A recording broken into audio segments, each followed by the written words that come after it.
Stop caring about what people think of you and your decisions and take your life back. That's what I'm going to tell you how to do in today's video. Plus, make sure you stick around to the end because I'm going to give you tons of actionable tips throughout this video, and I'm willing to bet at least one of them will work for you.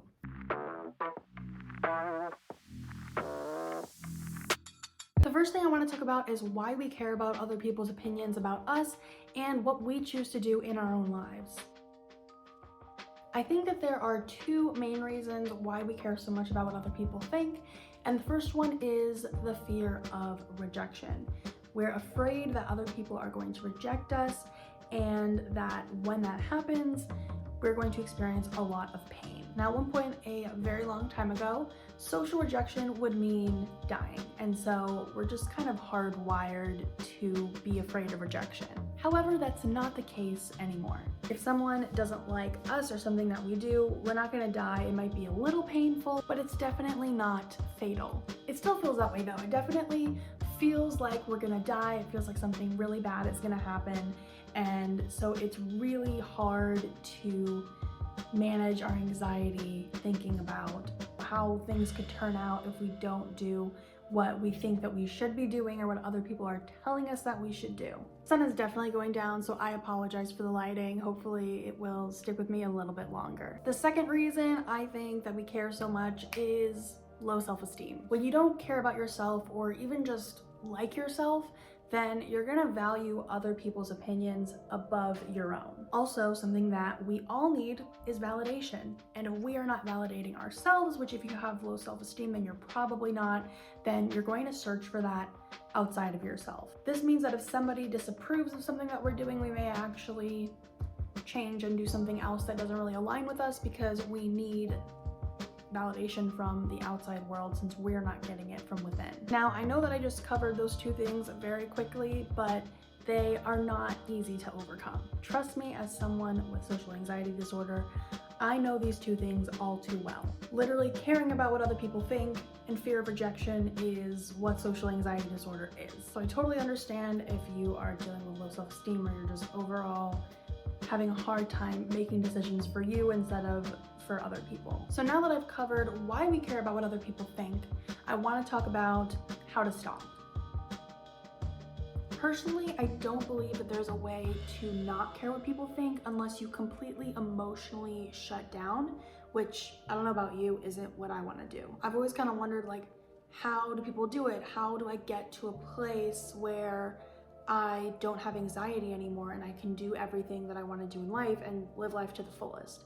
But what I've come to realize is that even at a place where I would no longer fit the criteria for social anxiety disorder or any other kind of anxiety disorder, I'm still going to experience anxiety because it's just part of the human experience. All humans experience anxiety, and that's something that you're supposed to experience because it's your body's way of telling you that something is wrong. Now, is something wrong when you're feeling anxiety in anticipation for a presentation? No. You may have some kind of small risk that comes with giving this presentation and it going badly, but you're gonna be okay. And that is why it's so important to recognize when anxiety is helpful and it is working in your body like it is supposed to, and when it's not. Now listen up, because what I'm about to say is probably the most important thing in this video, and while it's probably not revolutionary, it is how I am able to make decisions for myself and just kind of disregard other people's opinions, and that is this.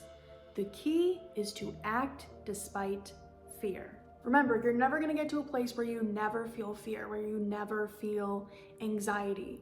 But what you can do is recognize what type of fear it is, if it's helpful, if it's not, some coping mechanisms, some things that you can actually do to help manage the feelings of fear and anxiety, and then act even though you feel fear. It's kind of like how sometimes maybe I have a negative thought about myself, but that doesn't mean that I'm not confident and that I don't like myself.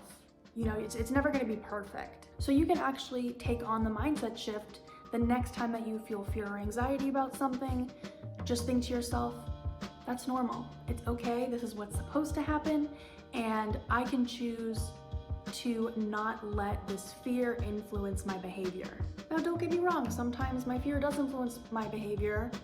I am known to avoid things, especially social interactions, but it doesn't influence everything that I do, and I think that I'm just getting better and better at recognizing my anxiety, recognizing my fear and when it's not helpful, and choosing to do something even though I'm afraid to do it. Keep in mind that people cannot see your fear, so if you do something ballsy, even though you feel anxiety about it, no one's gonna be able to tell that you're feeling anxiety about it, so they're just gonna think you're ballsy. It's so important to give yourself grace and not beat yourself up because you are feeling anxiety irrationally. I know that this is a cliche thing to say, but it is a process. It will take time. It's not like, oh, you're just gonna hear something or do one of the things that I'm going to recommend you do in the rest of this video and your whole life's gonna change right away and you're just gonna get it and you're never gonna care about what people think ever again, because that's not how it works. But you will gradually get better and better at it. It's a skill, it is a muscle that you have to work out. Now let's talk a little bit about mindset. The sun quit on me, so it is the next day. Let's continue.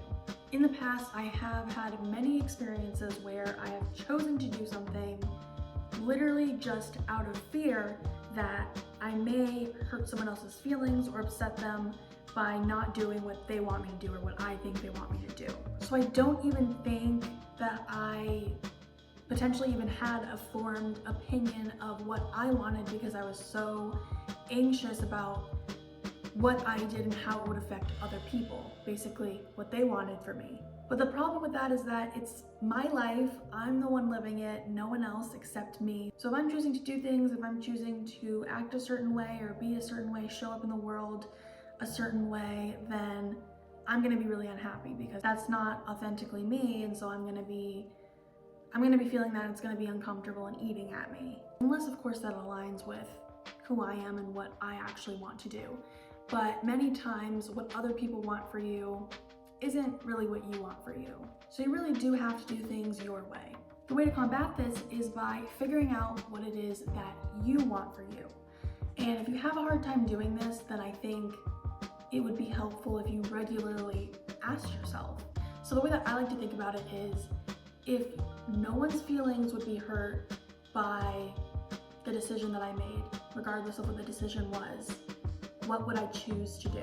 And your brain will supply you with an answer, and it's up to you to accept that and take it seriously. And that is why what you want for you always trumps what anyone else wants for you. It's important to use others' advice as advice, not absolute directions. So it's vital that you learn to accept or deflect criticism or advice, opinions, whatever you want to call it. When thinking about the fear of how someone might react to you choosing to do something that they wouldn't agree with, I always just like to think that the people who respect me, and the people who don't. I think it's just part of who people are. If the person is somebody that is just respectful to other human beings, then it's not gonna matter what choice you made, what you did, what you said. And if somebody is not nice to other human beings, then that's how they're gonna be to you when you do something that they don't like. And as hurtful as that is, it's really valuable to know someone's true colors, and sometimes you have to go against what they want in order to be able to see those true colors for yourself. How do you learn to accept or deflect criticism? Well, I think the first thing is to learn how to respond in the moment. So let's get into that. When someone in real life tells you that you should be doing something a certain way, or comments on something that you said and tries to convince you to do it a different way, then I think it's important to have something in your head, something that you can say when these situations arise, because if they haven't happened to you yet, they will. My favorite thing to say in response is okay. Literally just one word, okay. And I think this is a really great one because it doesn't upset the person while also not committing me to a certain action. So if someone says, Monique, you should do this, or why are you doing it like that? You really should be doing it like this. I can just say, okay, and then think about it later. If I even value their opinion, then I can consider what they had to say, consider their suggestion, and then decide if that's what's right for me or not. But I don't have to commit in the moment, and I don't have to let them upset me or try to upset them in response either. But you may actually receive a lot of opinions that aren't just in person. Maybe they're over text or they're on social media. Eventually, you just have to learn to make a judgment call. And once again, you can take that time, you can say something like okay, even over text, and then think about it later and come back. But you know, there are certain instances where, like, if a stranger is commenting on your Instagram post, you can just block them. You don't have to respond. There doesn't have to be any kind of response. You don't have to take that on at all. But if it's somebody in real life that's a family member or a close friend or a coworker that you're seeing all the time, it might be a little bit of a different situation. You may want to respond a little bit differently. You're the one who has to make that judgment call. By the way, if you have a response that you like to go to that works really well for you, definitely put it in the comments below. Now, if you're somebody who doesn't even necessarily have these conversations, like nobody's actually straight up disagreeing with things that you have done or are planning to do, and maybe you're just kind of making up in your head that people are going to be upset with whatever decision you make, then maybe that section of the video wasn't for you. But in the rest of the video, we're going to be talking about our internal worlds and kind of working out that internal struggle. So let's get into that. So you are afraid of how people are going to react to insert thing here. Besides figuring out what it is you want, you can also try to create sort of a bigger picture that can be really helpful. And you can do this by visualizing what your dream life is. You can do this sitting down, you can do it meditating, you can do it when you go to sleep tonight, or if you want to take a nap.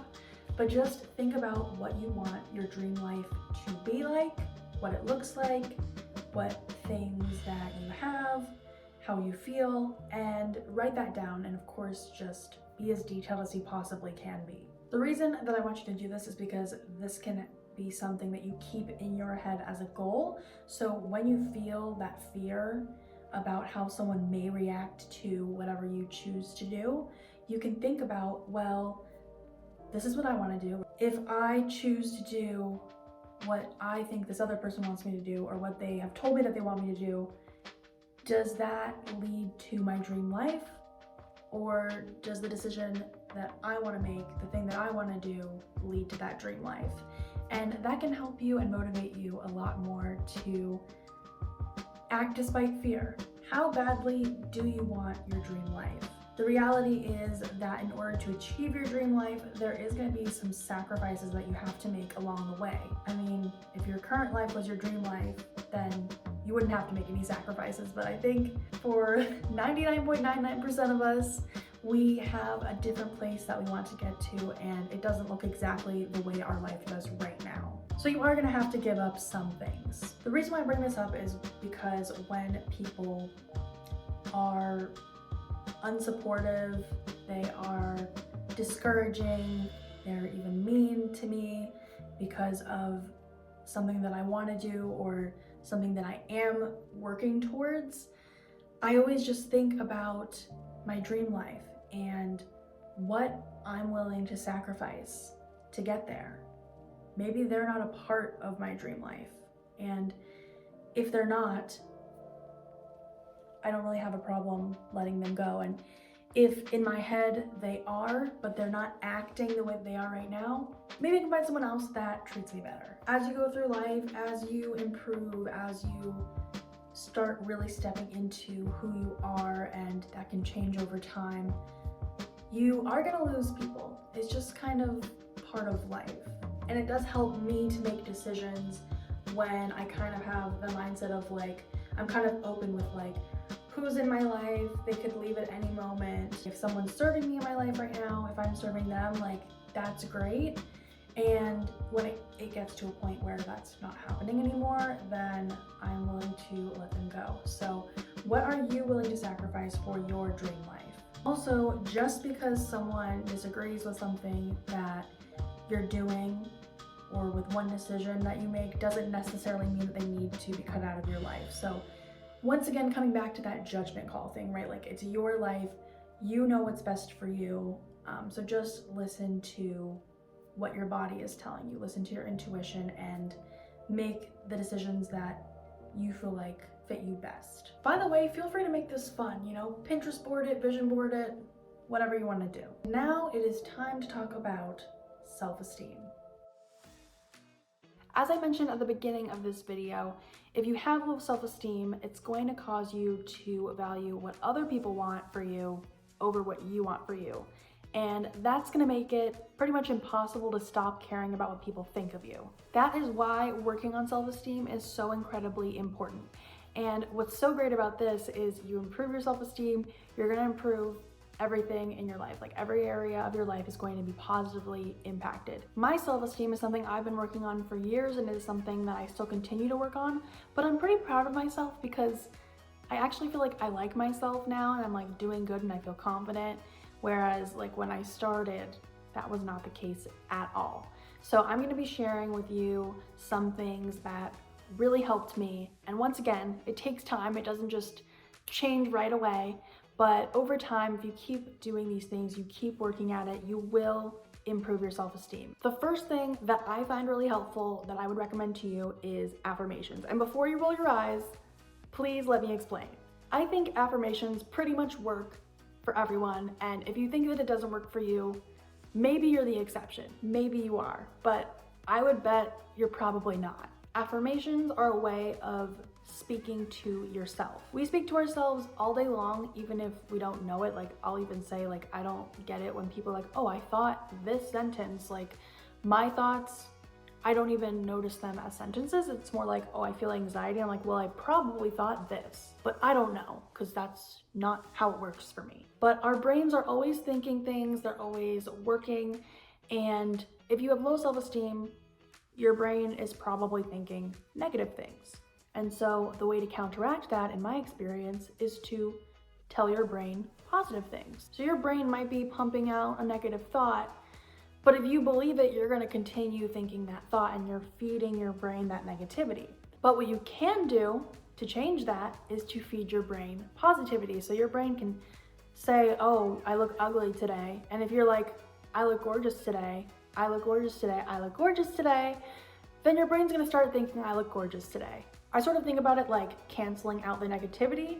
So if I say a positive thing about myself more times than my brain thinks a negative thing about myself, or I even feed myself that negative thought, it's going to end up replacing that negative thought. So affirmations are kind of just like an exercise, an excuse, if you will, to talk to yourself and talk to yourself positively. Now, if you're not used to thinking these positive thoughts about yourself, then yes, you're going to feel very uncomfortable. You're gonna feel ridiculous even. I actually made a reel where I said a bunch of positive affirmations that a therapist named Marissa Peer provided and recommends that people say to themselves.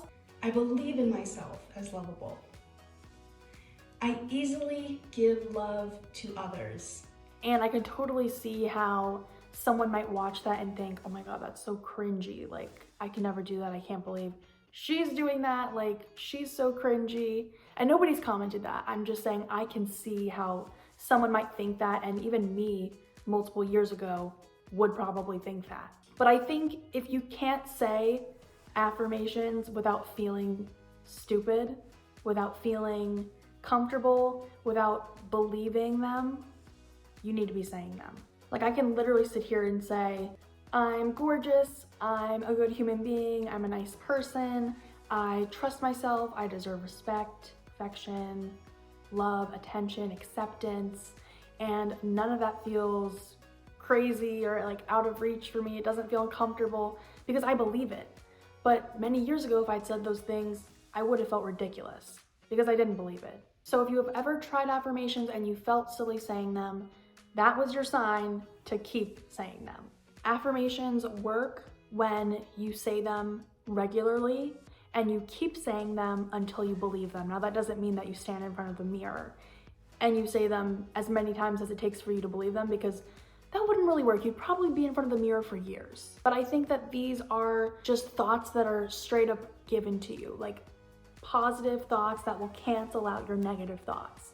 So if you say different affirmations, maybe you kind of change over time, you look up different ones, you adopt certain ones, you get rid of other ones. Eventually, you're gonna have all of these positive thoughts in your head, and so when you think something negative about you, or even sometimes someone will say something negative about you and then you agree with it in your head, you might not say it out loud, maybe you do, then you actually have a positive thought that you can think up and say to counteract that. And that's kind of how I use affirmations now. Like, I don't stand in front of a mirror and say them every day, but when negative thoughts come up, then I will say an affirmation in response to that. And I'm happy to say that I believe it now. I will put some of my favorites on the screen. So if you want to use some of these, then go right ahead. You can also Google, Pinterest, Instagram, and find different affirmations that resonate with you. How else can you improve your self-esteem? Well, I think a really great way is to kind of keep it light, keep it fun, and replace self-deprecating jokes, which are very popular nowadays, with self-aggrandizing jokes. I actually saw this idea on Pinterest a few years ago, so let me show you that. Here's a tip I picked up from a friend that's helped me a lot. Replace self-deprecating jokes with ironically self-aggrandizing jokes. Like every time I trip and fall, instead of saying, I'm just a disaster human, I say, I'm the epitome of grace and beauty. Or like when I draw a picture I'm not 100% happy with, instead of saying my art is trash, I say something like, you know, I think it's time we replace the Mona Lisa. When you do that, you get to make a joke, but you're also getting practice building yourself up, you know? And eventually it becomes a reflex and you get so used to it that you can say nice stuff about yourself even when you aren't joking. I really am my own cheerleader. I'll do something that was good, that was smart, and I'm like, I'm a genius. Oh my God, I'm so smart. I find myself funny, I'm like, oh my God, I'm hilarious. How am I so funny? Once again, like, I'm at a place where I believe that, but if you aren't, you don't have to go do that. But if you recognize that you just said something that put yourself down, or you agreed with something that somebody else said that puts you down, might be time to think of a different way to think about that or say that. If you say things like, oh my God, I'm so stupid, you just fed yourself a negative thought. I already want to say, I'm smart to like counteract that. But if you're saying things like that, if you're making jokes like that, if other people are saying things like that to you and you're agreeing with it, you're not in your head counteracting that, then that is what you're feeding yourself, and that's what you're gonna believe. So the next time you kill some houseplants, you can just say to yourself, I am Mother Nature. I am life itself. Look at me, I'm so nurturing. By the way, those flowers are like 3 weeks old, and I just kept them because they're dyed, so they look beautiful. But anyway, it's kind of a way of correcting yourself, but of course, it's supposed to be lighthearted. It's supposed to be fun. So instead of laughing at your own expense, you can laugh at how funny your mistake was and lift yourself up at the same time. Self-esteem work can be really hard, really serious, so I love keeping it light and fun. I next want to talk about finding the joy, finding the laughter in your mistakes. If you have low self-esteem, then you probably beat yourself up whenever you make a mistake. You probably beat yourself up along the way, trying to prevent mistakes from occurring. And our brains make us believe that it's helping us, but it's really not. It's just keeping us down, keeping us feeling awful, keeping us not in our best frame of mind to be able to do our best work, or just our best in general. So when you mess up, I want to encourage you to laugh. Instead of just saying, oh my God, I'm so dumb. How did I do this? I can't believe this. How did this happen to me? Just being like, I can't believe I did that. Oh my God. And then just move on. I actually heard a YouTuber say this. I thought it was hilarious. I am not the same woman I was an hour ago. The woman I am now would never do that. If you ever find yourself making a mistake, doing something wrong, and then saying, ugh, I always do this, or ugh, again, stop. No. Your past does not necessarily reflect your future. Take it day by day, mistake by mistake. Okay, I messed up on this. Haha, the woman I am now would never do that. and move on. However, if you are used to beating yourself up, then that is a hard habit to break. So that is where the positive thoughts and the self-aggrandizing jokes come into play. A lot of this comes with just acknowledging and being aware of when you are saying, thinking negative things to yourself or about yourself. And once you gain that awareness, then you can begin to implement these things that I'm recommending, which are going to help you with changing your behavior. It starts inside, then comes outside. Speaking of starting inside and then coming outside, I want to talk about some physical things that you can do for yourself. These two things remind me of elementary school, but they knew what they were doing. The first one is comforting yourself. So when you are sad, when you feel lonely, when you feel depressed, when you are anxious, hug yourself. Remember when the teachers would tell you to hug yourself and you do it and you move on with your day and you felt better? That's what I want you to do. You can hug yourself. Sometimes if I'm out and about, I'll hug myself down low. It kind of just looks like I'm crossing my arms. And you can just do it for a little bit. You can do it for a long time. Whatever helps you, whatever you want to do, whatever you're comfortable with. When you do this, you're showing yourself that you are there for you. You could also put your hand over your heart. That can help as well. You can also congratulate yourself. So when you do something really good, something that you're proud of, something that you are happy with, pat yourself on the back. Remember when the teachers would say that? These are things that are going to help you in the moment, but also, once again, consistency. Keep doing it over time, and eventually you are going to feel better about yourself because you are actually able to comfort yourself and praise yourself. If you want to stop caring what people think and take control of your life, you need to work on what you think of you. A great way to improve your self-image is by congratulating yourself when you accomplish small tasks. Wouldn't it be great if these small tasks got you closer to your dream life? If you set realistic goals, you can absolutely have that. And I walk you through that step by step in this video here, so I highly recommend you watch that next. If you liked this video, subscribe for similar content in the future. Follow me on Instagram at moniqueava.nutrition. Thank you for spending this time with me, and I hope to see you in my next video. So it's needed, and I think